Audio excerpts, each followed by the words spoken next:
नमस्कार, मैं अशोक कुमार पांडे और स्वागत है आपका द क्रेडिबल न्यूज पर। हमारे यहां धीरे धीरे कानून और जुडिशरी भी तमाशा बनती चली जा रही है। हाई कोर्ट और सुप्रीम कोर्ट एक ऐसी जगह है, आप कह सकते हैं थी, जहां आदमी जाता था बिल्कुल निश्चिंत होकर कि अगर वो सही है तो उसको न्याय मिलेगा। लेकिन एक मामला ऐसा है जो जाने कितनी बार कोर्ट में जा चुका है, जाने कितनी बार डिसमिस हो चुका है, फिर भी उस पर तमाशा लगातार चलता चला जाता है। और यह मामला है राहुल गांधी की नागरिकता का। कई बार यह केस हो चुका है और कई बार यह केस खारिज हो चुका है। एक मामले में तो जो वकील साहब इस केस को लेकर गए थे, 6 महीने तक उनकी प्रैक्टिस पर रोक शायद लगा दी गई थी। लगातार कहा जाता है, एक कंपनी का रिटर्न दिखाकर लगातार कहा जाता है कि राहुल गांधी ब्रिटिश नागरिक है। मेरा एक सीधा सवाल है, राहुल गांधी ब्रिटिश नागरिक हैं या भारतीय नागरिक हैं या दोनों देशों की नागरिकता उन्होंने एक साथ ले ली है, इसका फैसला सिर्फ और सिर्फ भारत सरकार कर सकती है। भारत सरकार के पास वो रिकॉर्ड है, भारत सरकार के पास ब्रिटेन से यह पूछने का अधिकार है कि क्या कभी राहुल गांधी को ब्रिटिश पासपोर्ट जारी हुआ था, क्या इंडियन पासपोर्ट रहते हुए उन्होंने ब्रिटिश पासपोर्ट ले लिया था। जो भी है, यह सारा कुछ भारत सरकार उनसे पूछ लेती है। होम मिनिस्ट्री एक जांच कराकर एक दिन में क्लियर कर सकती है कि राहुल गांधी का नागरिकता का स्टेटस क्या है। मैं कोई शक नहीं कर रहा हूं, मैं जानता हूं कि राहुल गांधी भारतीय नागरिक हैं। मैं अच्छी तरह से जानता हूं कि इन सारे केसेस का मतलब सिर्फ तमाशा करना है, लेकिन उसके बावजूद लगातार केस जब हो रहे हैं तो सरकार का यह फर्ज बनता है कि वो एक बार जांच करके रिपोर्ट दे दे कि राहुल गांधी की नागरिकता की स्थिति क्या है। लेकिन भारत सरकार ऐसे मामलों में कुछ नहीं बोलती है। एक और मामले की बात करता हूं, पवन खेड़ा जो मामला लेकर गए थे प्रेस कॉन्फ्रेंस में। हेमंता बिस्वा शर्मा की पत्नी के ऊपर उन्होंने आरोप लगाए कि उनके पास 3 देशों की नागरिकता है, फला है, ढिमका है, दुबई में उनके पास प्रॉपर्टी है, ये है, वो है, ये सब आरोप उन्होंने लगाए। वो सब आप डिटेल में जानते हैं। कोर्ट में मामला गया, आंध्र प्रदेश की कोर्ट में गया, फिर दिल्ली हाई कोर्ट में आया, फिर आसाम की एक लोकल कोर्ट में गया, वहां पर रोक लगा दी गई, तुरंत उनको गिरफ्तार करने से रोक लगा दी गई, वगैरह वगैरह वगैरह, ये सब आप जानते हैं। मेरा सवाल उस दिन भी था, ट्विटर पर मैंने पूछा था और यहां भी पूछ रहा हूं कि भारत सरकार के लिए तो बड़ा आसान सा काम है। इजिप्ट की एम्बेसी से वो सवाल पूछ ले, इजिप्ट की एम्बेसी क्लियर करके बता देगी कि जो पासपोर्ट दिखाया गया वो असली है या नकली।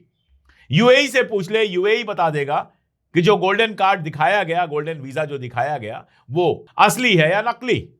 बड़ा आसान सा काम है, लेकिन भारत सरकार इसमें खामोश रही और जिसने आरोप लगाया उसके खिलाफ उसके घर पुलिस पहुंच गई, 100 लोग पहुंच गए, दुनिया भर के केस हो गए। जिस पर आरोप लगा उसकी कोई जांच ही नहीं हुई। अभी जो मामला राहुल गांधी को लेकर भाजपा के एक कार्यकर्ता विघ्नेश शिशिर ने यूपी में उठाया था, वो आपने देखा। कोर्ट ने पहले कहा कि एफआईआर दर्ज कर ली जाए, फिर कोर्ट ने कहा कि नहीं, पहले उनको हाजिर होने का मौका दिया जाए, उनसे बयान लिया जाए और उसके बाद कुछ हो। और अब जज साहब इस पूरे मामले से पीछे हट गए हैं। उनका कहना है कि मैं इसमें नहीं बैठूंगा। क्यों? क्योंकि विघ्नेश शिशिर ने उनके ऊपर एक से एक आरोप लगाए हैं। उन्होंने एफआईआर दर्ज करने की मांग की थी, जो एमपी एमएलए कोर्ट ने खारिज कर दी थी। उसके बाद वो इलाहाबाद हाई कोर्ट की लखनऊ बेंच के पास गए, वहां पर याचिका लगाई और जब वहां एफआईआर का आदेश बदल गया तो उसके 1 घंटे के भीतर ट्विटर पर 2 पोस्ट की, जिसमें लिखा था कि इलाहाबाद हाईकोर्ट की लखनऊ बेंच की अंतिम स्थिति यह है कि मामला स्वीकार किया जाता है, और उसके बाद चेतावनी दी कि कृपया ध्यान दें, यदि इस मामले के स्टेटस में कोई परिवर्तन होता है तो मैं अपना अगला ट्वीट अपलोड करूंगा, उसमें सभी माफिया, अंडरवर्ल्ड, कार्टेल, सिंडिकेट और अवैध गठजोड़ों का पर्दाफाश करूंगा। उसके बाद वो एक पोस्ट करते हैं जिसमें रिश्वत लेने का जिक्र करते हैं और कहते हैं कि कृपया उनसे ली हुई धनराशि वापस कर दें, अन्यथा मैं इंटरसेप्ट की गई कॉल को सीधे ट्विटर पर अपलोड कर दूंगा। पूरी तरह तैयार रहें, आपको स्थायी रूप से जेल जाना पड़ेगा। सीधी सी बात है कि वो जज साहब को सीधे सीधे धमकी दे रहे हैं। जज साहब इस मामले से खुद को बाहर करते हैं और कहते हैं पीठ पीछे कीचड़ उछालना कैसे उचित है। मेरा सवाल है जज साहब से कि जो न्यायपालिका का अपमान कर रहा है, पीठ पीछे कीचड़ उछाल रहा है, उसके खिलाफ आप कोई केस क्यों नहीं कर पाते हैं? सुओ मोटो लेकर उसको गिरफ्तार करवाने की या उसके खिलाफ केस करवाने की पहल क्यों नहीं करते हैं? सिर्फ इसलिए कि वो भारतीय जनता पार्टी का कार्यकर्ता है।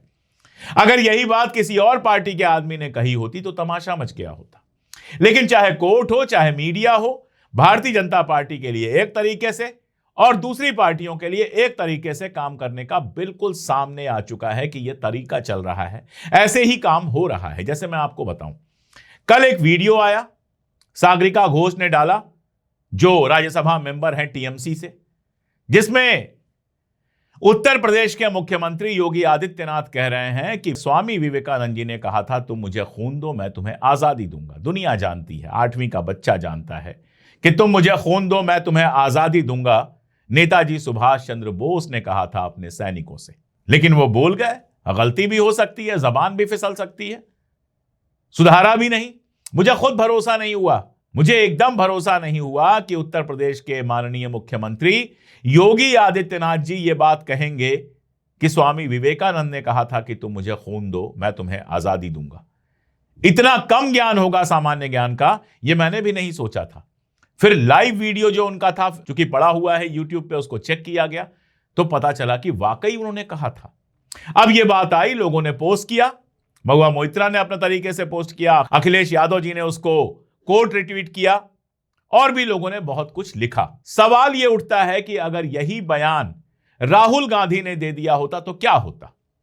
सारे टीवी चैनलों पर इस पर डिबेट चल रही होती, 1151 मीम्स जो हैं वो बनकर आ गए होते सोशल मीडिया पर, जो आपके व्हाट्सएप पे पहुंच रहे होते और पूरे देश में तमाशा चल रहा होता कि राहुल गांधी ने नेताजी सुभाष चंद्र बोस का अपमान कर दिया।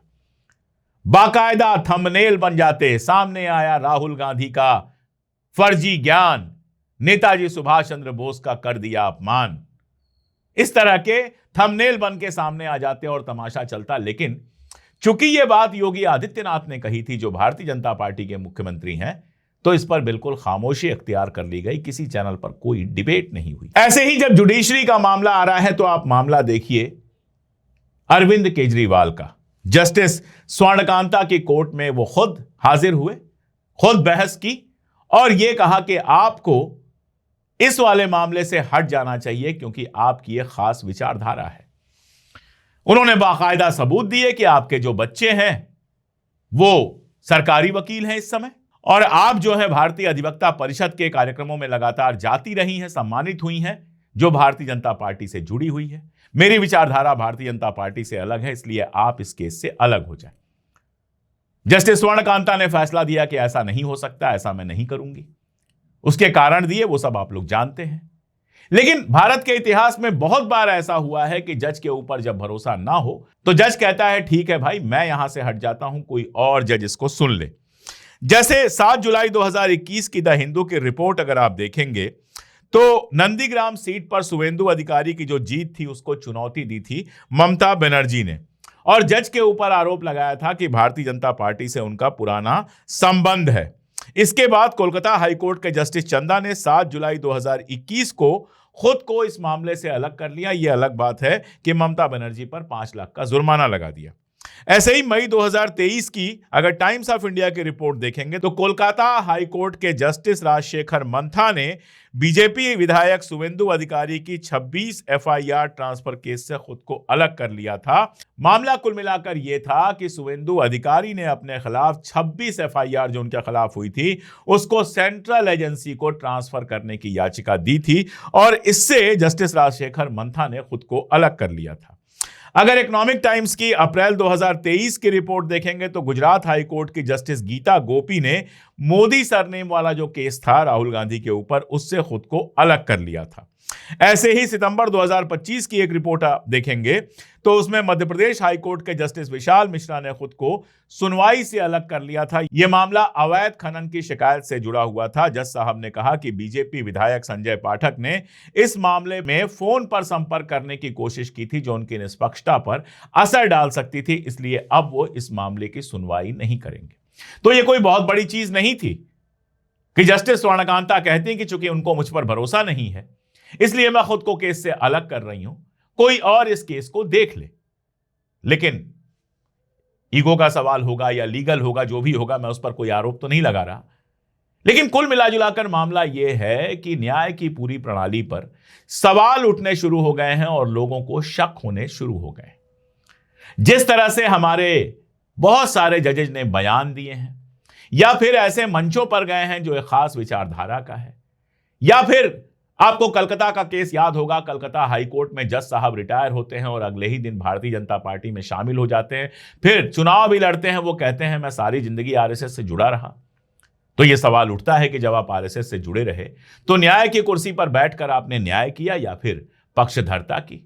इस तरह के 100 सवाल दिमाग में आते हैं और एक बड़ा सवाल यह बनता है कि न्यायालय पर ही अगर भरोसा जनता नहीं करेगी तो फिर देश की कानून व्यवस्था का क्या होगा?